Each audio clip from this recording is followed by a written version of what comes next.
Kar se seje tiče, tu bomo seveda pod drobnogled vzeli današnje brutalno policijsko nasilje in tukaj bomo pod drobnogled vzeli predvsem torej odgovornost ministra Hojsa in pa policijskega vrha, kako so pač obračunavali z uporabniki Roga, ki pravzaprav niso bili nič ogrožajoči in vendarle so se dogajale neverjetno brutalne scene. Tudi sama sem bila priča napada policaja s ščitom, ko sem dokumentirala to, kaj se je dogajalo z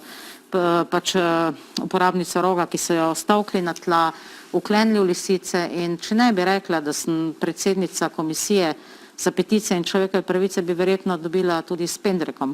po glavi. Tam se je danes uporabljal nek solzivec, trpalo se je ljudi v marico in to z argumentom, ne boste verjeli, sama sem to slišala, eden izmed argumentov je bil zato, ker imaš masko na obrazu, kot češ, ker zakrivaš obraz, si predstavljate, sredi epidemije. Take stvari niso dopustili, da bi ljudje šli po svoje stvari, da bi prišli do svojih živali, niti tega niso pustili.